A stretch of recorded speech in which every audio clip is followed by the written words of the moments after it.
10, 9, 8, 7, 6, 5, 4, 3, 2, 1.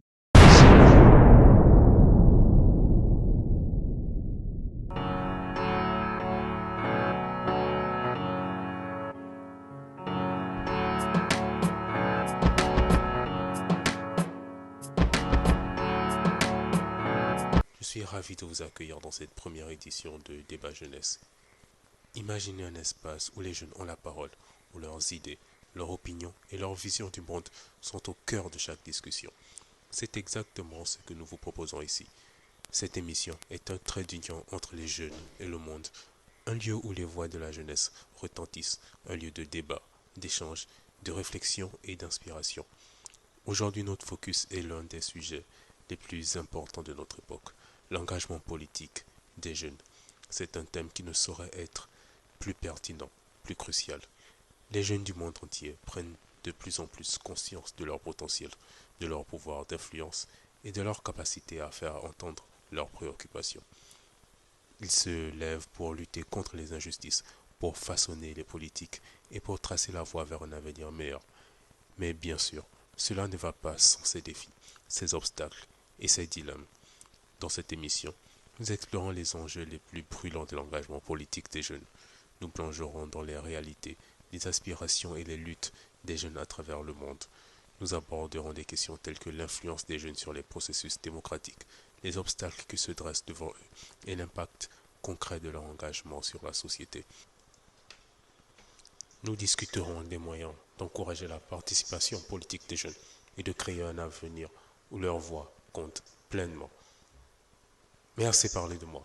Laissez-moi vous présenter les véritables héros de cette émission. Nos jeunes invités, exceptionnels, qui apportent une diversité de perspectives, d'expériences et d'idées pour alimenter nos discussions. Komet Boussamba, Serge Massamba et Ted Waris Moussoundé sont ici pour partager leurs histoires, leurs succès et leurs visions. Nous avons un long chemin à parcourir dans cette exploration et j'espère que vous, chers spectateurs, serez tout aussi inspirés et enthousiasmés que je le suis. Alors préparez-vous pour une aventure intellectuelle, un voyage stimulant à travers les méandres de l'engagement politique de la jeunesse. C'est l'heure de commencer. Alors restez avec nous, car Débat Jeunesse est sur le point de vous captiver, de vous défier et de vous inspirer. Permettez-moi de vous présenter nos invités qui se sont joints à nous pour ce débat stimulant.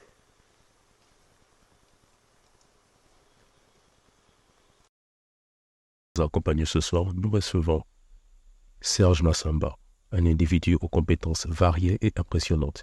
Il possède un parcours académique remarquable, avec un master en management commercial opérationnel, un DUT en informatique appliquée et une licence en psychologie clinique, comportementale et cognitive. Son engagement pour l'excellence l'a conduit à occuper le poste de manager d'équipe chez Grand Est, où il dirige et motive avec succès son équipe. Son expertise en gestion commerciale, sa compréhension des technologies de l'information et son handshake en psychologie clinique font de lui un leader exceptionnel et polyvalent. En dehors de son parcours professionnel, Massamba Serge est également connu pour son dévouement envers l'apprentissage continu et son engagement envers le succès de son équipe et de son entreprise. Sa passion pour la croissance personnelle et professionnelle le distingue comme un individu ambitieux et déterminé.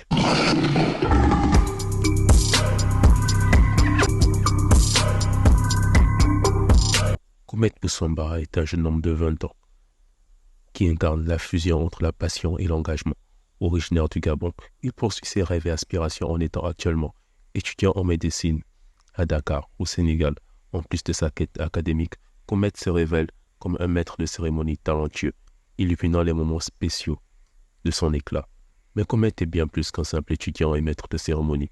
Il est le fondateur du média Matouji Limba, un espace dédié à la compréhension du Gabon, où la culture et la connaissance se rejoignent pour éclairer les esprits.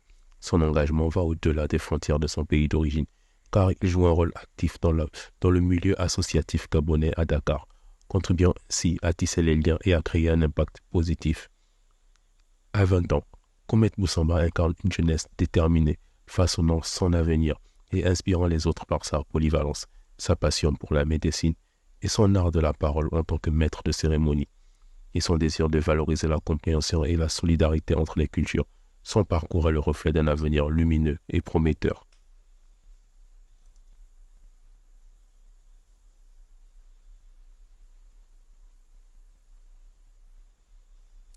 Ted Waris Musunde, originaire de la charmante ville de Port-Gentil, incarne le voyage de la passion et de la détermination. Ce jeune Gabonais a posé ses valises en Turquie, plus précisément à Istanbul depuis quelques années. Depuis sa tendre enfance, Ted a découvert sa passion pour le dessin, une véritable histoire d'amour avec les arts visuels. Cet amour l'a naturellement guidé vers l'urbanisme, une fascination pour la conception et la transformation des espaces urbains. Pour concrétiser cette passion, Ted s'est lancé dans des études en architecture. À travers ses créations architecturales, Ted Waris Musunde imagine un avenir où l'art et la fonctionnalité se vendent harmonieusement pour améliorer la vie des gens. Son parcours est un voyage inspirant vers la réalisation de ses rêves artistiques.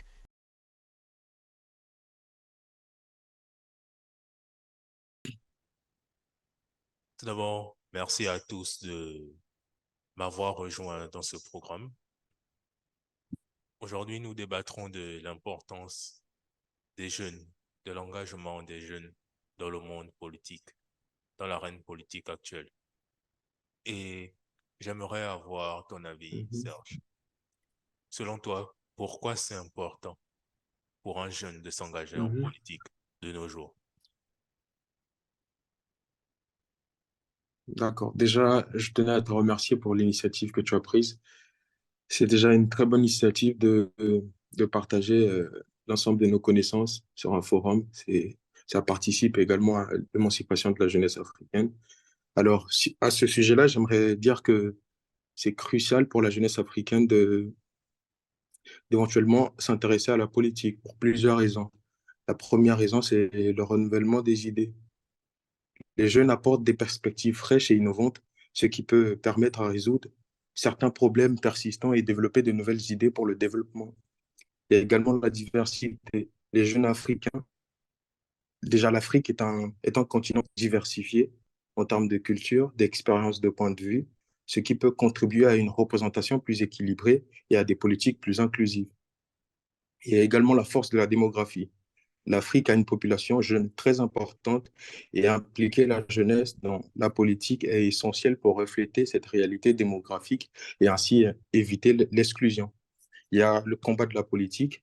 La jeunesse peut jouer un rôle clé dans la lutte contre la corruption en promouvant la transparence et la responsabilité dans la jeunesse des affaires publiques. Il y a l'éducation politique. Encourager la participation précoce des jeunes à la politique peut les éduquer sur les mécanismes de gouvernance et ainsi les responsabiliser civiquement. Il y a l'inclusion sociale. Alors, je vais un peu m'attarder sur l'inclusion sociale parce que pour moi, c'est un élément clé pour l'émancipation de la jeunesse. La participation politique des jeunes peut contribuer à réduire les inégalités et à promouvoir l'inclusion sociale en plaidant pour des politiques visant à résoudre les problèmes auxquels sont confrontées les populations les plus vulnérables. Aujourd'hui, dans de nombreux pays africains, le pouvoir est privatisé par un groupe de personnes et ils ne profitent qu'à eux. Pour perpétuer cette gouvernance, qu'est-ce qu'ils font?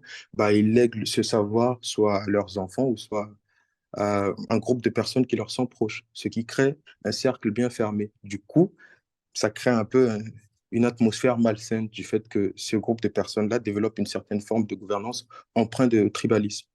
Et la jeunesse qui a des idées innovantes, qui a envie que les choses se bougent, dès lors qu'ils ne respectent pas l'agenda de ces pouvoirs en place-là, bah, soit ils sont menacés, dans le pire des cas, et certains finissent en prison. Donc il faut déconstruire ce mécanisme de pensée qui fait croire à la jeunesse africaine que faire de la politique, c'est un peu risquer sa vie. Il y a aussi le côté leadership. Impliquer les jeunes dans la politique, les préparer à des rôles de leadership futurs, en assurant ainsi la continuité et la vitalité de la gouvernance en Afrique, initier des ateliers, des forums, des conférences, c'est aussi à la jeunesse de prendre ses responsabilités, d'organiser ce genre d'événements. On pourra inviter des personnalités, par exemple, des personnalités politiques pour échanger des connaissances. Surtout, ne pas s'interdire à avoir une vision globale de la gouvernance. Je veux dire par là que lors de ces événements, on peut inviter des dirigeants chinois, des dirigeants américains, des dirigeants coréens, peu importe, parce qu'il ne faut pas rester focus sur la vision occidentale qui dit que la meilleure gouvernance, c'est celle que nous fournit l'Occident. Parce que nous tendons vers un monde qui sera bientôt multipolaire ou qui tend déjà vers ça. Donc, il faut prendre en compte tous ces modèles de gouvernance-là pour mieux appréhender nos partenariats futurs.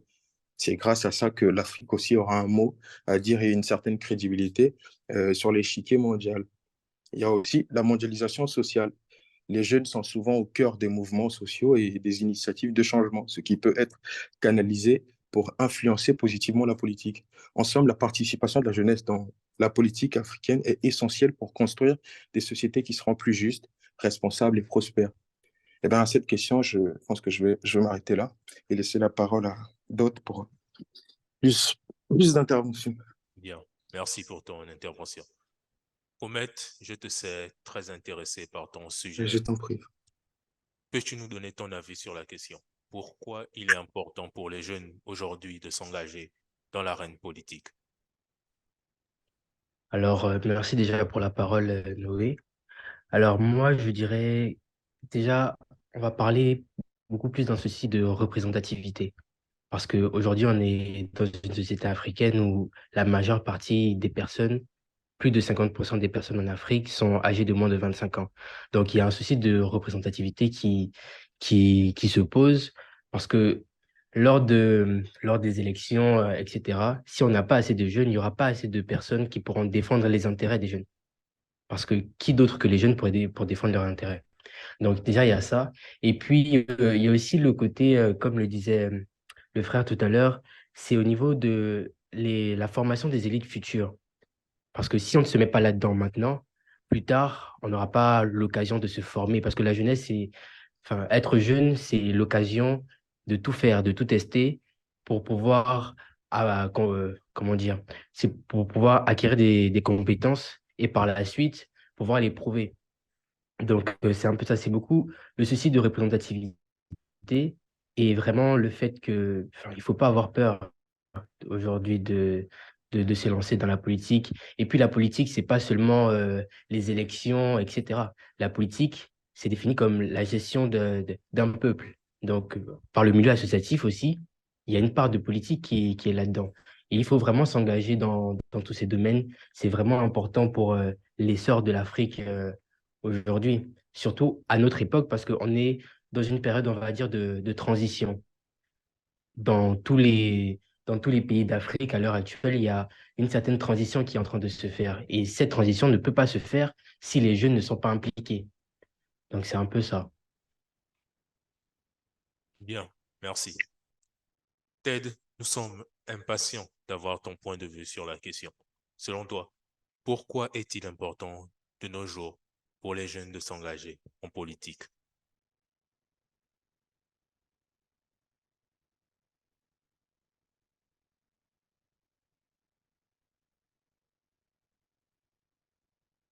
Ted,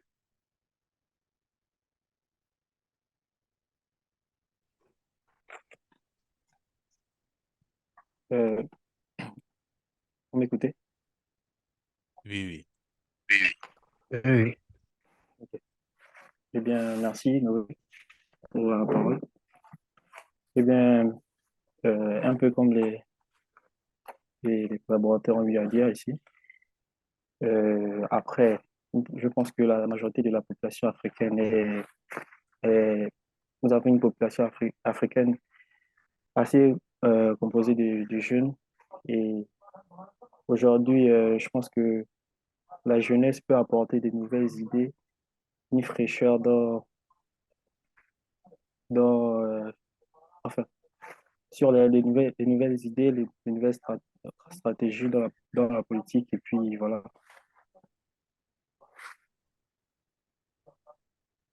Bien. Après avoir exploré l'importance de l'engagement des jeunes en politique, il est temps de se pencher sur les défis auxquels ils sont confrontés lorsqu'ils s'engagent dans le monde politique. Les jeunes d'aujourd'hui sont confrontés à un paysage politique en constante évolution.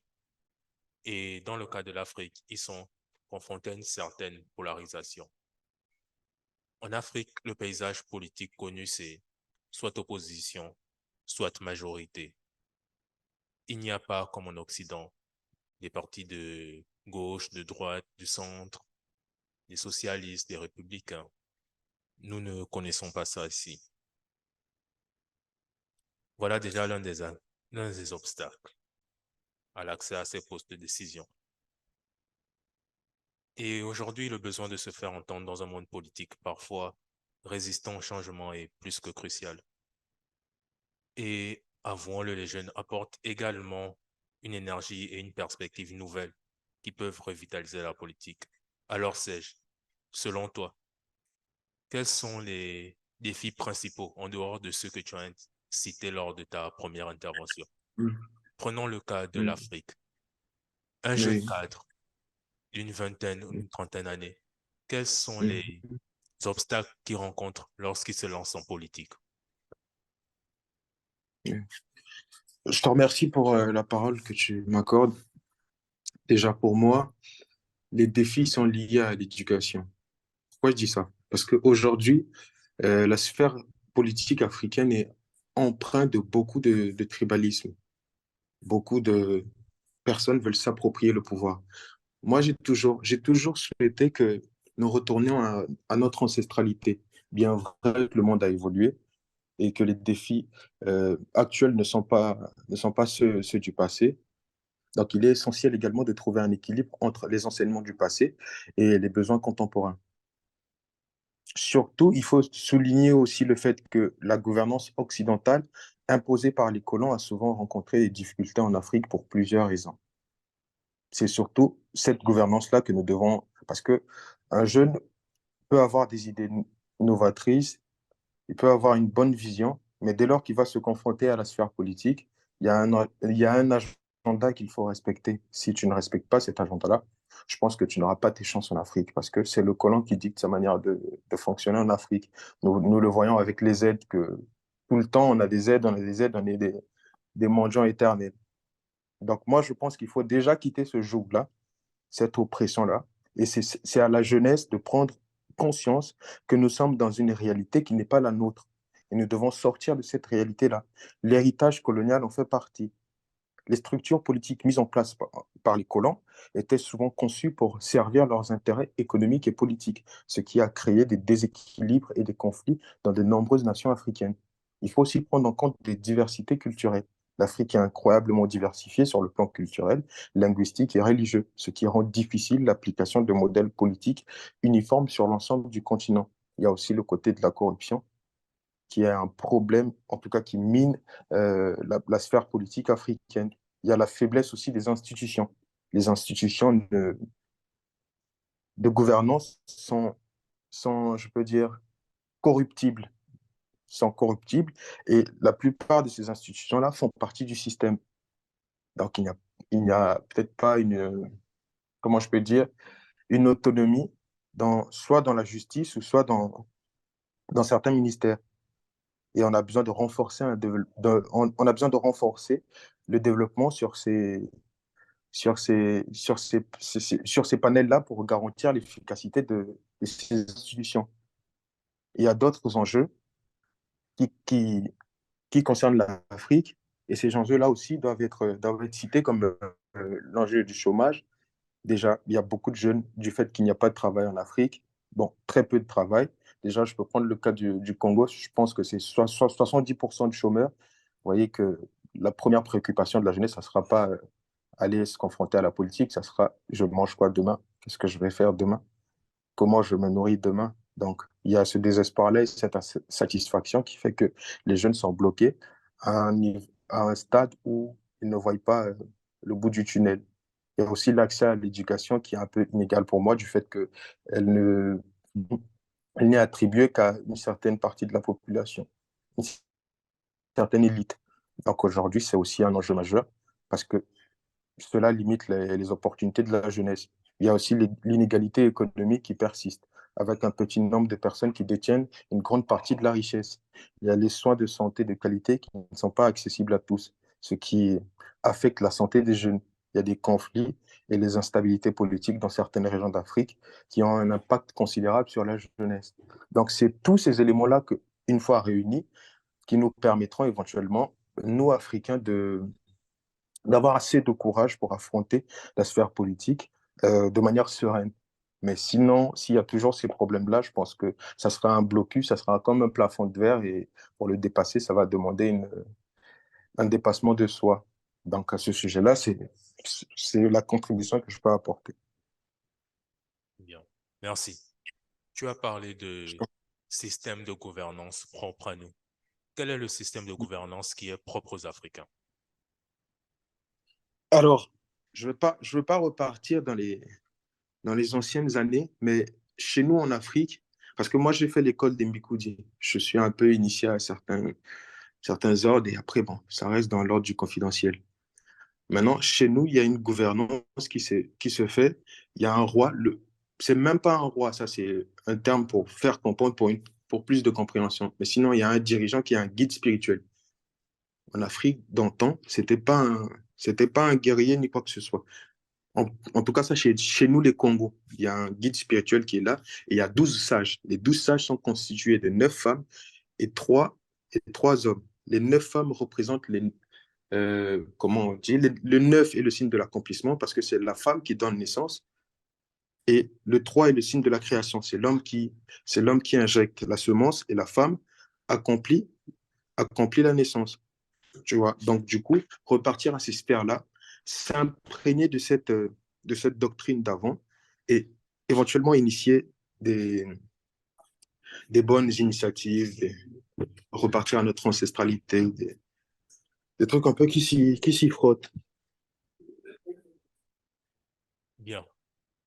Alors, Ted Waris, quelles sont selon toi les difficultés que rencontrent les jeunes lorsqu'ils s'engagent en politique?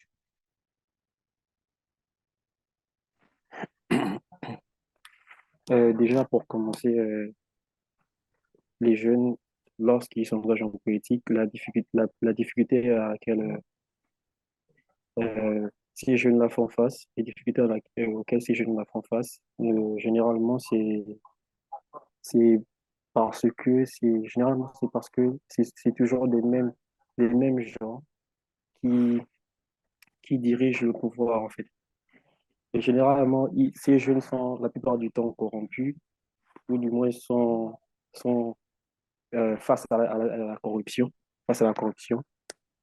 Et il est souvent difficile, il est souvent difficile pour ces jeunes-là de, de, de, de, de s'imposer, en fait. Et puis, comment dire? Et puis, moi, je dirais que pour que les jeunes puissent réussir en politique, ou du moins se mener une politique plus nouvelle, euh, je pense qu'il devrait d'abord avoir une révolution dans la politique africaine. Quel genre de révolution? Une révolution dans le changement déjà de ces mêmes personnes-là qui ont ce pouvoir, qui ont plus d'argent et qui réussissent à corrompre des jeunes qui sont débutants en politique en leur faisant comprendre qui leur faire comprendre que voilà, euh, euh, qui essaie de leur faire marcher dans le même système en fait. Déjà, quand je parle de la révolution, c'est en fonction du système. Il va falloir changer le système, ensuite se relancer sur de nouvelles bases. Bien. Mais est-ce que le manque d'expérience de ceux qui vont remplacer les systèmes en place ne serait pas encore plus ralentissant pour l'Afrique? Ce ne serait pas un frein de plus dans notre développement qui est déjà très en retard. Tout est une question de mentalité. C'est d'abord dans la mentalité. Il va falloir d'abord changer, il va d'abord falloir changer la mentalité de, de nos jeunes Africains. Et puis, je pense que c'est par ce changement de mentalité que peut aboutir cette révolution. Bien. Merci. Comet, quelles sont selon toi les difficultés que rencontrent les jeunes dans l'arène politique? Ok, alors moi je vais un peu reprendre l'argument je crois que c'est Ted Waris si je ne me trompe pas. Je parlerai beaucoup du manque de reconnaissance au niveau de l'offre politique. Ça veut dire qu'aujourd'hui, on va dire, c'est les mêmes personnes, les mêmes gens tout le temps, tout le temps. Et au niveau des jeunes, il n'y a pas, on va dire, il y a pas ce truc-là. Genre, il y a pas, et puis il n'y a pas de jeunes assez crédibles aussi, en gros. Donc, au niveau de l'offre politique actuelle, il n'y a pas de jeunes leaders, on va dire, crédibles, comme on peut, par exemple, le voir en France avec des personnages comme Jordan Bardella ou même Jean-Louis Boyard, par exemple. C'est des personnes qui sont jeunes et qui, on va dire, vont faciliter la tâche aux autres qui viendront derrière. Donc, il y a ça. Et puis, bon, le milieu politique aujourd'hui en Afrique est régi par certains dogmes. Donc, ça veut dire qu'il y aura beaucoup la politique de l'ancien, c'est l'ancien qui connaît, c'est l'ancien qui tout. Et ça va faire que au niveau des jeunes qui sont nouvellement entrants là-dedans, il y aura une certaine bride. Ils seront souvent assez bridés, etc. Mais moi, je pense que il faudrait que dès maintenant, il y ait une prise de conscience. Au niveau des jeunes, il faut que nous, jeunes, on se rende compte réellement qu'on a du poids à donner, on a réellement notre avis à donner. Et ça peut passer rien que par les réseaux sociaux. Les réseaux sociaux, aujourd'hui, il suffit qu'on se filme là, on dit un peu ce qu'on pense, et puis tout le monde aura l'idée générale de la chose. Parce que si on veut faire avec les mêmes schémas que les aînés aujourd'hui, ça veut dire rentrer aux politiques, rentrer dans un parti politique, machin et tout, ça va prendre, déjà le chemin sera très long, et puis à la fin, tu n'as pas la garantie d'être réellement écouté.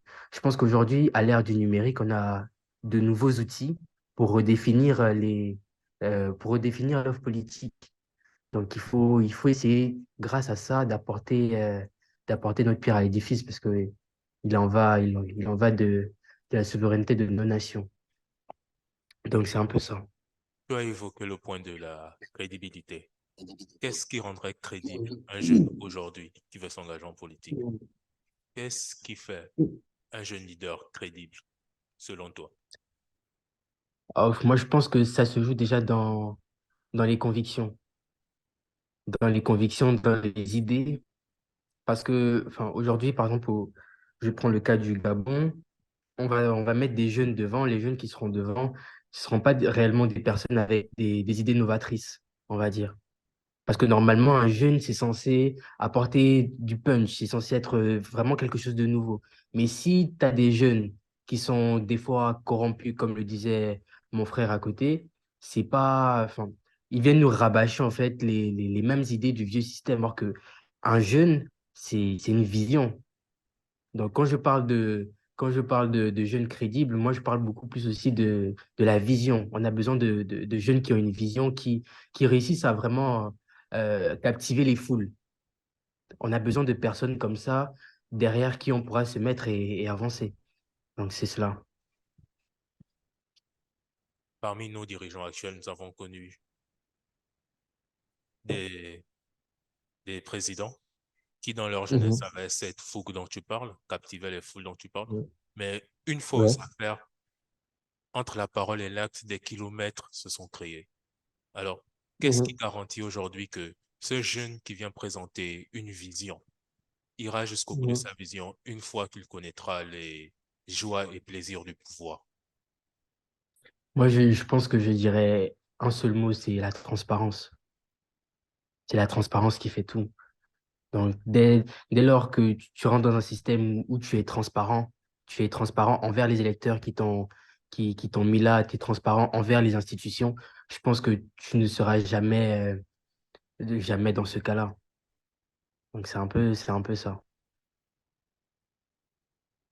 C'est l'un des principes fondamentaux, on va dire, pour rester digne dans ce domaine-là. Est-ce qu'aujourd'hui, la jeunesse africaine est digne de confiance? Serge, est-ce que selon toi, quand tu regardes les tendances de la nouvelle génération, est-ce que selon toi, cette Mhm. jeunesse africaine d'aujourd'hui, cette jeunesse dont nous faisons partie, est digne de confiance pour relever notre continent? Déjà, à cette question, j'aimerais répondre que la jeunesse d'aujourd'hui, la jeunesse africaine, pour moi, elle n'est pas digne de confiance du fait qu'elle est toujours dans ce système dans lequel nous sommes actuellement. Elle vit de ce système, elle se nourrit de ce système. elle a encore la stigmate de tout ce qui s'est passé en Afrique. Du coup, aujourd'hui, qu'est-ce qu'on voit dans la jeunesse? C'est un fruit, c'est partout dans les réseaux sociaux, on peut au moins faire des prévisions et savoir à quoi s'intéresse la jeunesse. Donc, du coup, quand on voit la jeunesse africaine, ils sont beaucoup plus dans ce qui n'élève pas l'esprit. Ils sont beaucoup plus dans les femmes, dans, dans la pornographie, dans tout ce qui est bassesse, dans la boisson, Mais dans l'alcoolisme. Donc, à du ça, je coup, dirais qu'il y a rien de nouveau sous le soleil. mhm. Je pense que ça a toujours été ainsi. Oui, ça a toujours été ainsi. Pourquoi? Parce que c'est dans ce système-là qu'on veut nous garder captifs. Et la jeunesse africaine n'est pas assez éveillée. Tu vas prendre le constat. Si tu vas, par exemple, en Chine ou en Russie, la réalité est tout autre. En Chine ou en Russie, on va te parler d'innovation, on va te parler de aller sur la Lune, on va te parler de découvrir un nouveau vaccin, on va te parler de beaucoup de choses qui feront que la Russie puisse être toujours une grande puissance. Mais chez nous, en Afrique, ça parle de quoi? Des idioties, de comment fuir le continent, de comment en Europe il y a une très belle vie. Donc il n'y a pas assez de patriotisme. Moi, je pense que nous, Africains, nous, jeunesse africaine, nous devons développer un patriotisme accru. C'est ce qui va nous faire que nous puissions être inébranlables quand les corrupteurs viendront. Parce que on connaît la réalité africaine, on connaît la réalité de la sphère politique africaine. On sait que c'est la corruption qui mine. C'est-à-dire, il y a une forte. Il y a, comment ça s'appelle? Hum, le personnage, en fait. Il y a le paraître. Il y a le culte de l'image, le paraître. D'ailleurs, même quand Oligui a pris le pouvoir, vous avez vu comment on l'a adulé.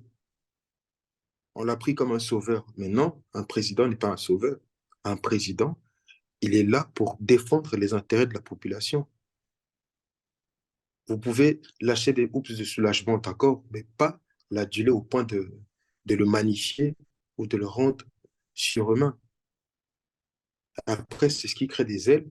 Et la personne qui est venue parfois avec de bonnes intentions, on connaît la faiblesse des êtres humains, surtout une personne quand elle n'est pas éveillée spirituellement. Quand vous l'adulez de cette manière-là, qu'est-ce qu'il fait? Bah, il perd la tête, il se croit euh, devenu Dieu.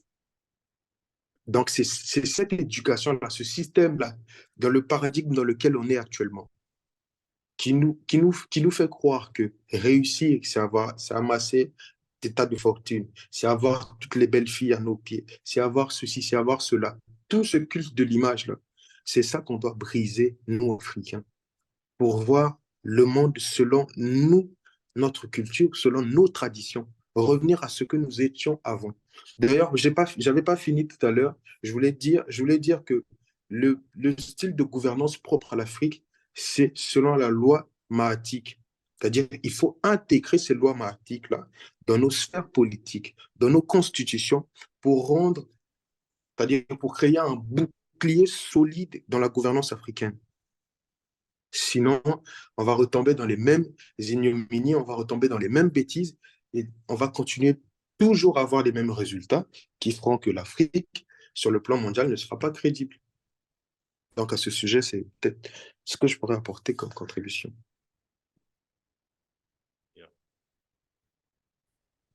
Euh, Tedouaris, est-ce que selon toi, la jeunesse africaine est digne de confiance pour relever notre continent?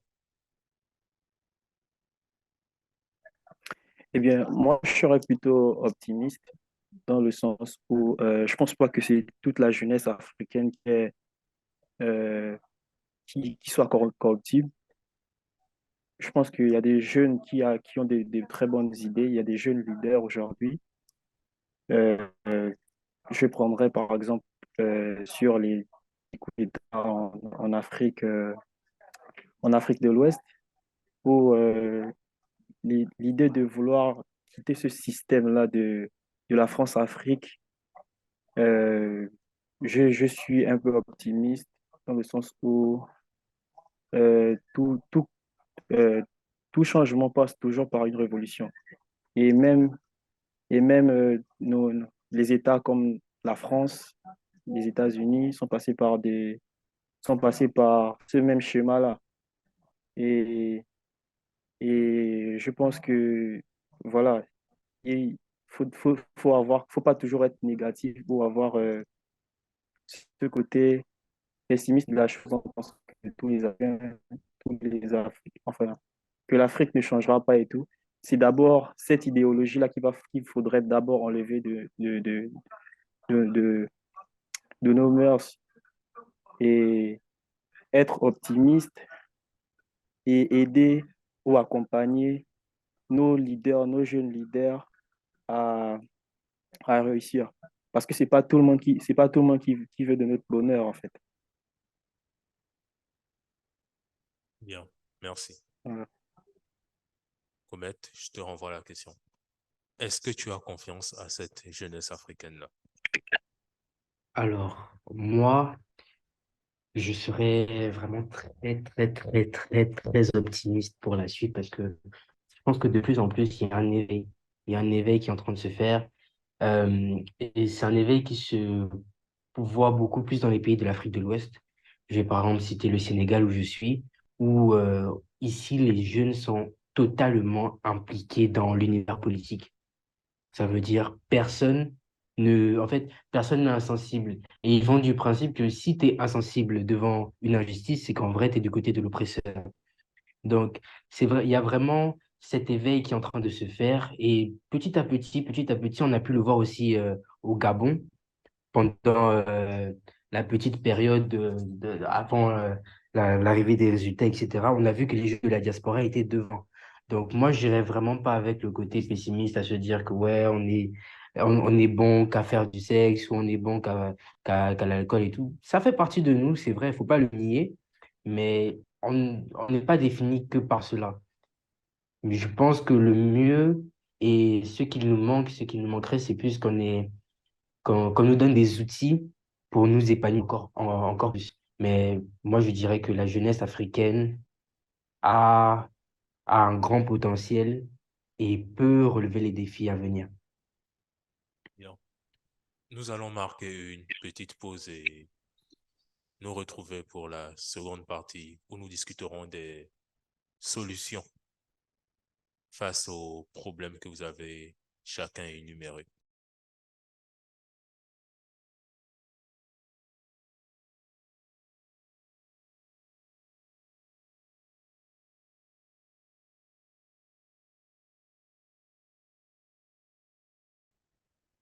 Bon, c'est parti pour la seconde partie de notre débat. Nous avons parlé de Mhm. l'importance et des défis que rencontrent les jeunes lorsqu'ils se lancent en politique. Maintenant, je veux écouter vos avis sur les solutions à apporter. D'un côté, nous avons eu deux personnes assez optimistes concernant l'avenir de la jeunesse africaine. Et de l'autre côté, il y a Serge qui n'est pas très convaincu de ce potentiel-là. Alors,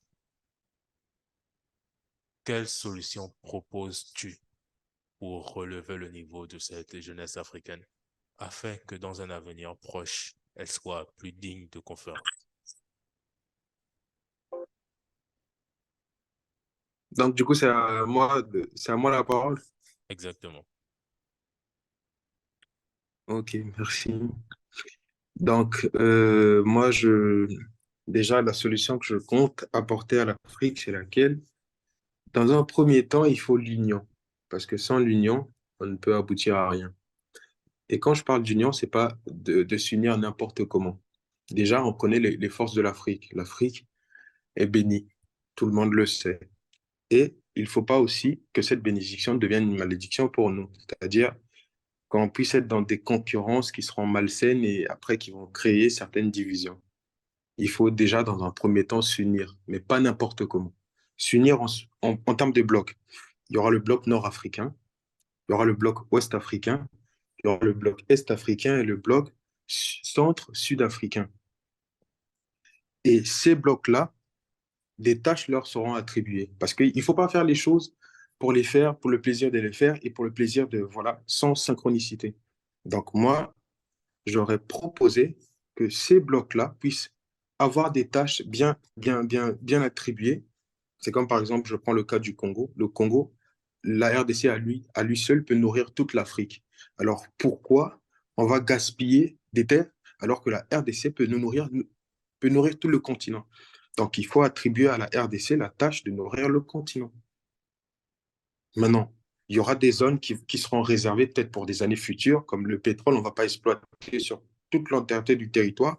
Partout où on va trouver du pétrole, on va aller exploiter. Non, on va garder certaines réserves pour les années futures et se focaliser sur certains puits qui apportent plus actuellement.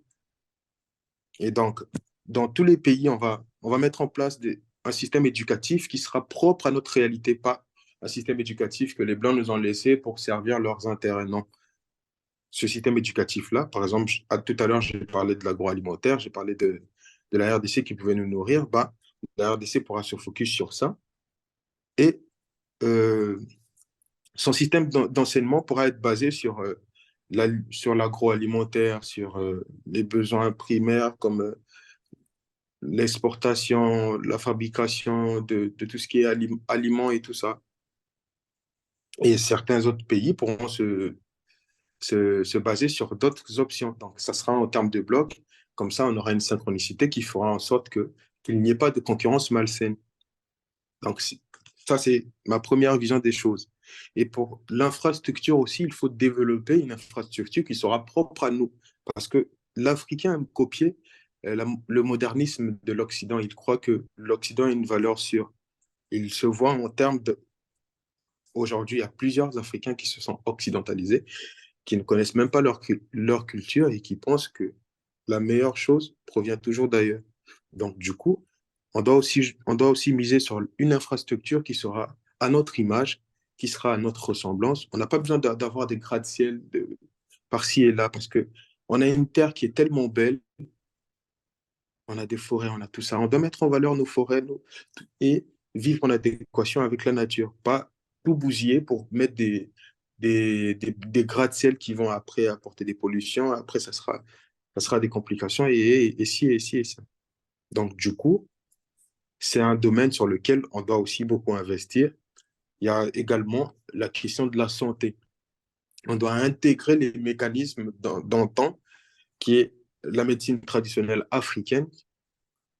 Elle doit réavoir un rôle à jouer dans notre société, assimiler cela, parce qu'aujourd'hui, on sait que la santé d'aujourd'hui, il y a beaucoup de produits chimiques qui font en sorte que d'autres ont des cancers, il y a des cancers par-ci, il y a des maladies par-là. Donc, du coup, cette médecine-là, si elle est bien ficelée, si elle est bien prise en charge, je pense qu'elle pourra aider.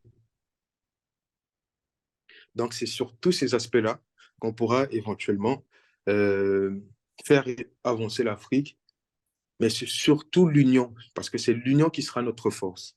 Il ne faut vraiment pas qu'on soit dans une compétition, parce qu'on peut quitter le joug des colons, on peut se libérer. Mais si dès lors qu'on se libère et, et que d'autres, peut-être, comme le colon est parti, certains vont vouloir prendre les devants et vont se penser plus aptes à diriger. Mais il ne faut vraiment pas qu'il y ait cette forme de pensée-là. Il faut vraiment que nous, Africains, nous puissions mettre en tête que nous sommes tous un même peuple, nous sommes tous un même peuple, nous sommes tous d'une même mère, d'un même père, et que nous avons des intérêts communs. C'est ensemble que nous pourrons avoir de la crédibilité aux yeux du monde. C'est ensemble que nous pourrons défendre nos valeurs.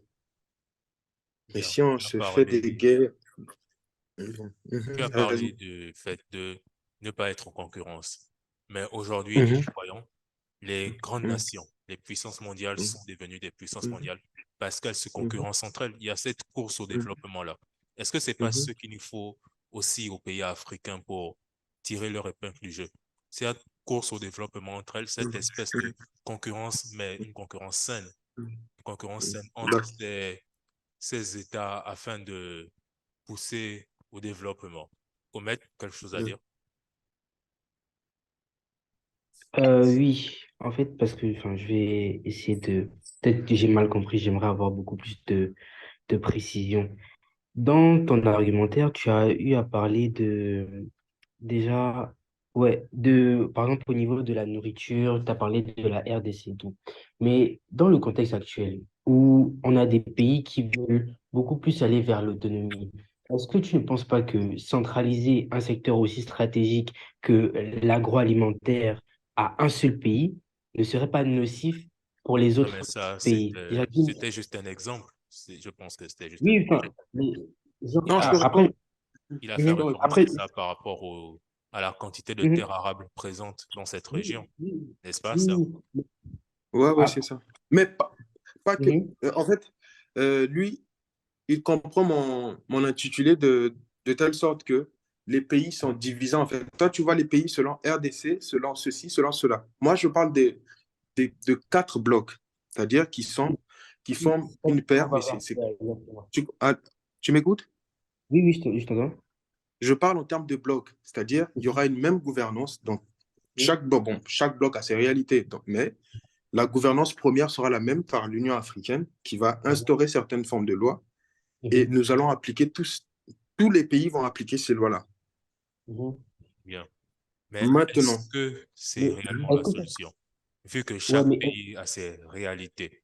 est-ce que la Et c'est réalité, ouais. sur ça que sont basées les lois quand on crée mais des lois, c'est par je peux rapport aux prendre, réalités d'un je pays. peux prendre, c'est vrai Et que puis, l'exemple n'est pas une raison, mais je veux prendre le cas, par exemple, des États-Unis. Ils ont 54 États, mais ils arrivent à vivre ensemble. Oui, non, mais mais c'est 50, pas. je sais pas si 50, géographiquement 54. parlant, on ne peut pas comparer les États-Unis et l'Afrique. Non, c'est un L'Afrique est exemple que bien je trop prends. vaste. C'est un exemple que je prends.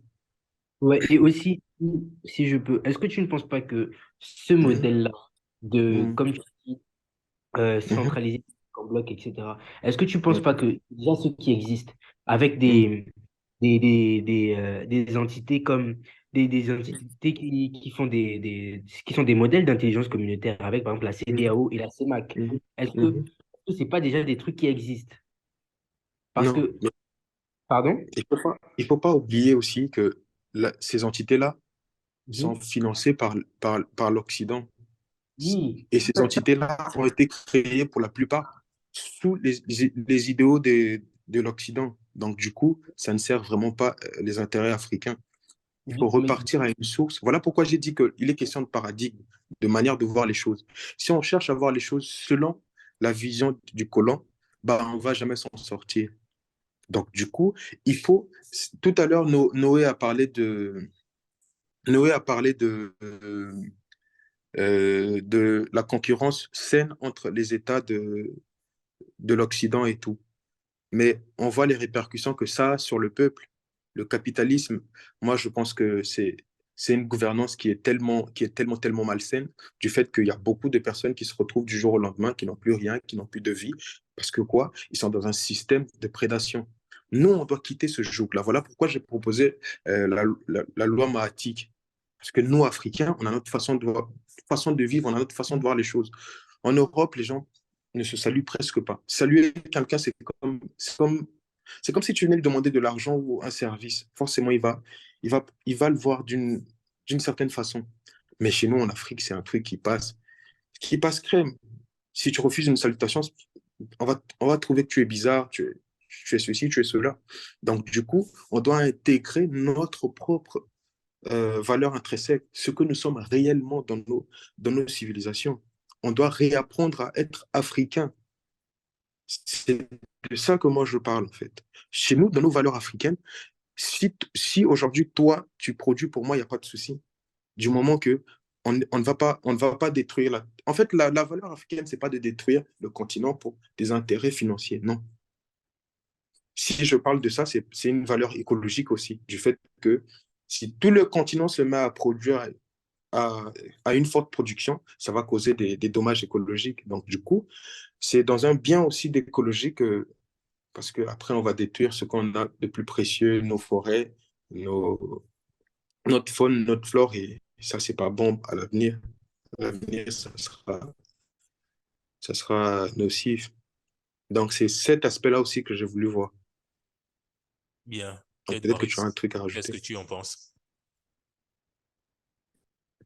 Eh bien, moi, je pense que les réalités sur le terrain, c'est pas forcément la même chose, que ce soit du nord au sud ou de l'est à l'ouest. Après, Moi, je pense, comme je disais tout à l'heure, euh, je, je pense d'abord à plus à un changement de mentalité, vu que aujourd'hui, la plupart des Africains sont plus assujettis ou du moins réfléchissent plus comme des Occidentaux, dans le sens où on a été, c'est d'abord par rapport à la colonisation, où nous avons toujours gardé ce côté-là, où cette, euh, cette chaîne qui nous relie par rapport aux Occidentaux. Et du coup, la plupart des jeunes, des Africains, réfléchissent comme des Occidentaux. Et les réalités de l'Occident, c'est pas forcément celles de l'Afrique. Voilà. Oui, mais Donc, aujourd'hui, dans un monde en pleine phase de mondialisation, est-ce que il est encore opportun de parler de réalité africaine, réalité européenne, réalité américaine ou asiatique? Ne sommes-nous pas dans les réalités mondiales? Vu que les crises économiques, c'est partout dans le monde. Les crises sanitaires, c'est partout dans le monde et j'en passe. Ne sommes-nous pas là maintenant dans le cadre de réalité mondiale? Est-ce qu'il est encore opportun de parler de réalité africaine? Comet? Oui, alors, enfin, moi, justement, dans cet élan-là, moi, je ne serais pas beaucoup dans le truc en mode, ouais, il faut. Enfin, je suis pas contre le fait de se réapproprier parce que c'est important de se connaître pour savoir où on va. Mais le vrai souci, moi, je pense que les Africains ont des problèmes beaucoup plus concrets à l'heure actuelle. Nos problèmes, ce n'est pas le fait que quelqu'un ne parle pas sa langue vernaculaire ou quoi. Les réels problèmes, c'est quelqu'un n'a pas l'eau quand il se lève le matin, ça, c'est un problème concret. Quelqu'un n'a pas le courant, ça, c'est un problème concret. Donc, je pense qu'il faudrait d'abord se concentrer sur les problèmes réels qu'on a et après, par la suite, voir comment se réapproprier certaines choses. Et juste pour reprendre Noé, effectivement, genre, aujourd'hui, on va dire, ouais, il y a l'Occident, la façon de penser occidentale et tout, mais c'est une façon de penser et qui est en train de s'uniformiser. Donc, à l'ère de la mondialisation, on ne dira plus, oui, c'est le blanc, machin et tout. Par exemple, exemple, c'est rentré dans nos habitudes d'avoir un téléphone. On va pas dire que c'est à cause du blanc qu'on a un téléphone, etc. Parce que c'est important. Il en va de la nationalité. C'est des enjeux démographiques, en fait. Parce que si aujourd'hui, dans certains pays, il y a des gratte-ciels, etc., c'est beaucoup plus. Ça ressort d'un enjeu démographique. Ça veut dire qu'il y a trop de personnes, il n'y a pas des endroits pour les loger. Donc, forcément, on va construire en hauteur. Par exemple, aujourd'hui à Dakar, la plupart des habitations sont sur 3 4 niveaux, voire 5 des fois, et encore plus dans d'autres quartiers. Donc, c'est vraiment un enjeu réel démographique. Ça veut dire que la population s'étend, il faut s'adapter. On ne peut pas tout le temps rester avec l'idée, on va dire, d'avant, de se dire, ouais, on doit penser comme ça, comme ça. Il faut aussi penser à l'ère de la mondialisation. Pas penser comme l'Occident, pas penser pour l'Occident, mais tirer notre épingle du jeu à l'ère de la mondialisation.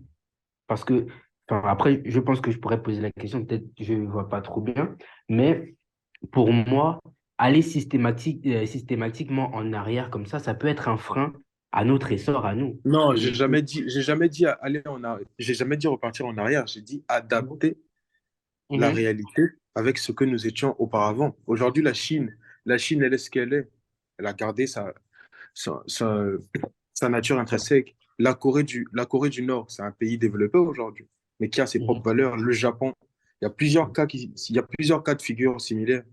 Le Japon, mhm. c'est un pays qui a gardé sa valeur intrinsèque, mais c'est pas pour autant que ils sont la Ils, troisième puissance du monde.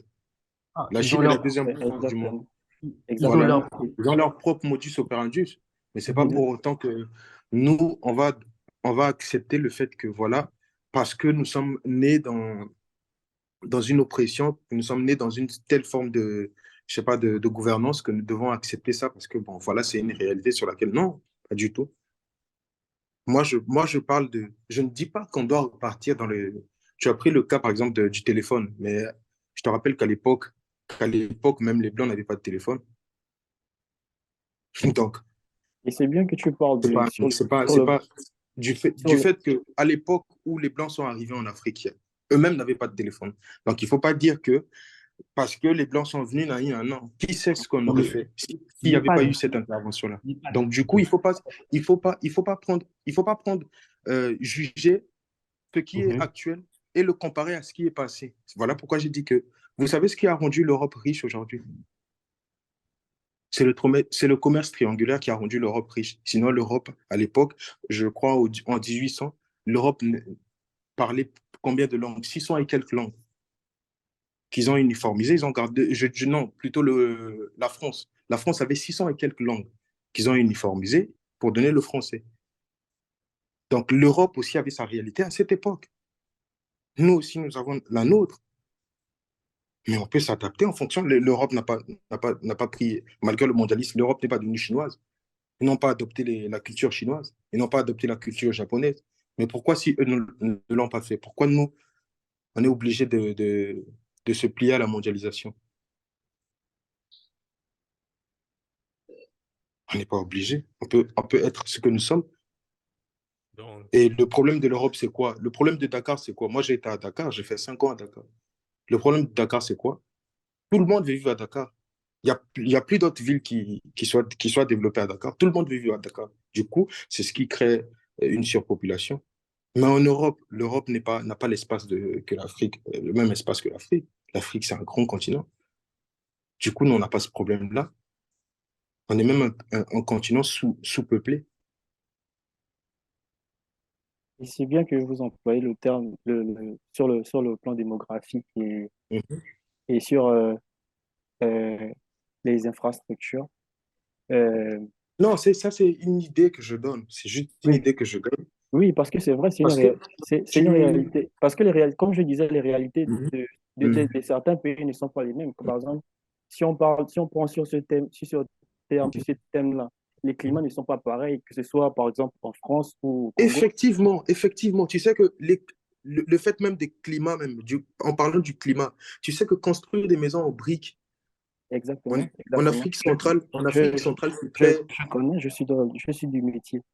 Je sais Voilà, exactement. parfait. Donc c'est parfait alors. Construire des maisons en briques en Afrique centrale, c'est pas bon pour la santé. Exactement. Je suis d'accord avec toi. Donc ça, c'est des éléments que nous devons nous approprier du fait que c'est pas notre réalité. On peut pas mentir à un chien que c'est un lion. Non, il faut lui dire que c'est un chien. Comme ça, il va développer des mécanismes de défense adaptés à un chien. Mais On va pas... est-ce que tu Mhm. peux mieux expliquer, par exemple, enfin, pour le cas des briques, un peu ce que moi je ne connais pas, est-ce que tu peux mieux expliquer pourquoi ce n'est pas une réalité, etc. Bon, moi, je suis pas vraiment dans le domaine, mais ce que je sais, c'est je que pense les qu'on s'éloigne un briques, peu du les sujet là. briques, ok. Nous aurons Donc, l'occasion comme de c'est toi le parler, modérateur, nous faut aurons nous conduire le l'occasion de modérateur. parler d'infrastructures plus tard. Mhm. Ici, nous sommes sur la Voilà. Mhm. politique africaine, sur la jeunesse africaine en politique. Mhm. Ok. Serge, tu as parlé d'un point. Tout à Mhm. l'heure, tu as Oui. implicitement, je ne sais pas si tu l'as fait implicitement ou tu l'as fait de Mhm. ton plein gré, mais Mhm. tu as associé la Mhm. mondialisation à une espèce d'occidentalisation de l'Afrique. Mhm. Donc, Mhm. selon toi, tu vois la mondialisation comme une, une perte de nos valeurs culturelles. Mhm. C'est bien ça. Exactement. Parce qu'aujourd'hui, on a perdu nos valeurs, on a perdu ce que nous étions, parce que l'Afrique est devenue paternaliste. Qu'est-ce que je raconte? En Afrique, il y a maintenant le patriarcat, alors que c'était une forme de pensée que nous, Africains, n'avons pas. Quand même, l'histoire de l'Afrique montre que chaque royaume avait son moyen, son système de gouvernance. Souvent. Il n'y avait pas, Exactement. il y avait des royaumes où les femmes dirigeaient et il y avait des royaumes où c'était impensable même pour une femme de prendre la parole en public. Alors, d'où tiens-tu que le patriarcat ne fait pas partie de nos valeurs? Bon, moi, je vais plus m'attarder sur ce que je connais comme la zone Afrique centrale. C'est comme tout à l'heure, j'ai abordé un sujet où je disais que dans la gouvernance, il y avait 9 femmes. Il y avait 12 sages, 9 femmes et 3 hommes. Et ben, c'était la femme qui permettait, les femmes, plutôt autant pour moi, les femmes qui permettaient aux hommes de passer guide spirituel, c'est-à-dire de passer Mbanza Congo. Ce que aujourd'hui on peut dire, on peut nommer comme roi ou reine. C'était les femmes qui donnaient ce commandement-là, qui donnaient ce pouvoir du fait que c'est la femme qui donne vie. Voilà pourquoi on les appelait des Mahama. Ma est un titre honorifique qu'on donnait à l'époque chez nous, chez le Congo. Ma est un titre honorifique. Quand on dit Mahama, ça veut dire que tu es doublement honoré, tu es doublement honoré. Voilà pourquoi même Yahya, c'est l'aîné de la famille, c'est-à-dire celui qui a le droit d'aînesse. Donc, du coup, dans une société où il y avait le matriarcat, on impose déjà même le fait que quand l'homme se marie, il doit donner son nom à une femme. Ça, c'est les Britanniques qui ont inventé ce modèle-là. Alors que chez nous, Africains, c'était pas faisable. Chacun gardait son nom parce que le nom même a une valeur intrinsèque. Quand tu nais, 7 jours après, il y a un rituel de naissance qui est fait sur toi. Et après ce rituel de naissance-là, il y a un nom qui t'est attribué. Donc, c'est-à-dire, même le nom, on ne l'attribue pas bêtement. On l'attribue par rapport à ton naissance, par rapport à une étude qu'ils vont faire. Les sages, les Mbikoudi, ils vont faire une étude et ils vont t'attribuer un nom. Donc, voilà pourquoi je dis que nous rapproprier nos valeurs, ce que nous étions avant, c'est essentiel et primordial pour nous, Africains. Parce que même le nom, quand on te donne un nom qui est différent du tien, bon, après ça, je vais aller dans un autre concept, dans une autre forme d'idée, mais sinon, le nom a une valeur qu'il ne faut pas négliger. C'est pour ça que je dis qu'il faut se rapproprier ce que nous étions auparavant. C'est primordial. Merci. Donc, c'est un peu ça. Mhm. Bien. Et en quelques mots, en quelques minutes, avant de clore, quel conseil donnerais-tu à la jeunesse africaine qui nous regarde, qui nous suit aujourd'hui? Bon, ce que je pourrais dire, c'est quoi? Aujourd'hui, je vais encore montrer un autre cas de figure qui me fait dire que les Africains sont toujours sous le joug de l'oppresseur. Auparavant, pendant la traite négrière que faisaient les colons prenaient les Africains qui étaient les plus forts pour les envoyer soit en Europe ou soit en Amérique.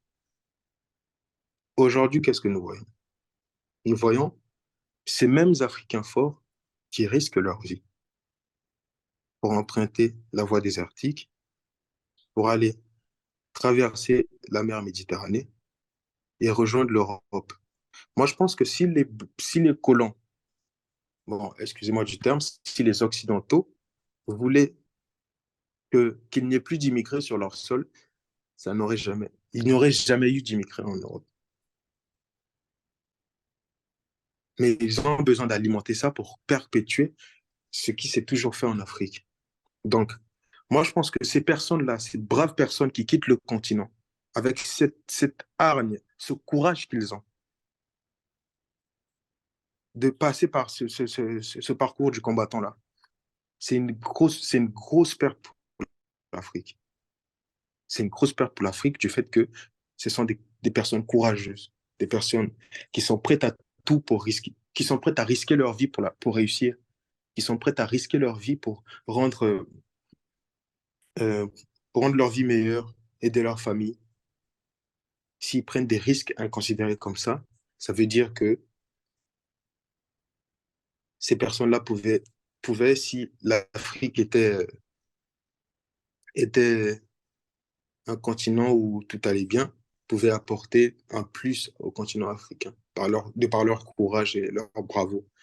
Donc c'est ce qui me fait dire que le combat que nous, Africains, devons mener, c'est un combat de conscience, de prise de conscience, nous réapproprier ce que nous étions auparavant et aimer l'Afrique. C'est la première des choses parce que notre système éducatif nous pousse à détester l'Afrique, nous pousse à avoir honte de nous-mêmes. Ce que nous devons faire, c'est quoi? Nous devons réapprendre à nous aimer. Réapprendre à nous aimer. Que tu sois gabonais, que tu sois congolais, que tu sois... euh, peu importe ta nationalité.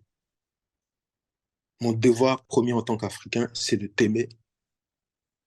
Parce que les barrières, les frontières qui ont été placées en Afrique, ce n'est pas un Africain qui a décidé de placer ces frontières. Moi, je n'arrive pas à comprendre, je n'arrive pas à cautionner comment des Africains peuvent applaudir et être fiers d'une cage qui a été qui a été placé pour eux. On les a mis en cage, ils sont contents. On doit sortir de ce système de pensée-là, de cette façon de voir les choses. On doit sortir de ce paradis et nous réapproprier l'Afrique. Parce qu'on est toujours dans ce système-là. Et on a toujours la vision du colon en tête. Donc, c'est un peu ce que je peux dire à propos de ça. Merci.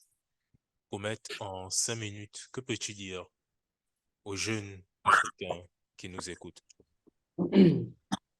Alors, moi, je serais beaucoup plus dans, on va dire, des solutions, on va dire, un peu plus concrètes, dans le sens où moi, je miserais beaucoup plus sur l'éducation, sur le savoir, sur la compétence. Aujourd'hui, on a des défis à relever dans les années futures et pour ce faire, pour qu'on soit apte à relever ces défis-là, il faut des gens qui soient formés, il faut des gens qui soient capables réellement de relever nos pays. Donc, c'est ça. Et puis, de ne pas avoir peur de s'investir, parce que le sujet encore, c'est les jeunes en politique. Donc, il faut pas avoir peur de s'investir en politique. Il faut pas avoir peur de... Il faut pas se dire que, ah, enfin, tout ça, ça, de toute façon, c'est pour eux. Ça, c'est... Non. Il faut pas avoir ces préjugés-là, ces idées préconçues. Il faut vraiment y aller et se faire son avis de soi-même. Et surtout, j'insisterai beaucoup sur le volet de la formation. Parce que ce n'est que par là qu'on va réussir à avoir des institutions qui seront fortes, des institutions qui seront faites par nous et pour nous. Donc c'est un peu ça, je vais pas m'éterniser encore plus, mais vraiment, c'est beaucoup plus sur le côté de la formation. Il faut qu'on arrive à se former, il faut qu'on forme les élites africaines de demain. Il faut qu'on se dise, aujourd'hui, si je vais à l'école, c'est parce que je vais être une élite africaine de demain. C'est ça. Merci. Edouaris, ton mot de fin en quelques minutes. Eh bien, euh,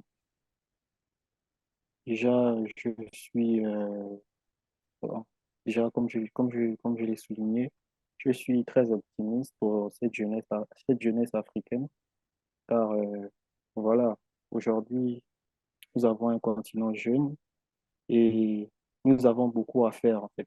Nous avons beaucoup à faire, nous avons des terres, nous pouvons développer notre continent, nous pouvons développer notre continent. Et déjà aussi, nous avons la chance aujourd'hui par les bienfaits des réseaux sociaux, Internet, euh, voilà, qui nous permet de faire nos propres recherches concernant l'Afrique et aussi avoir par exemple des débats comme par exemple aujourd'hui qui peut être très édifiant et nourrir, nourrir les idées.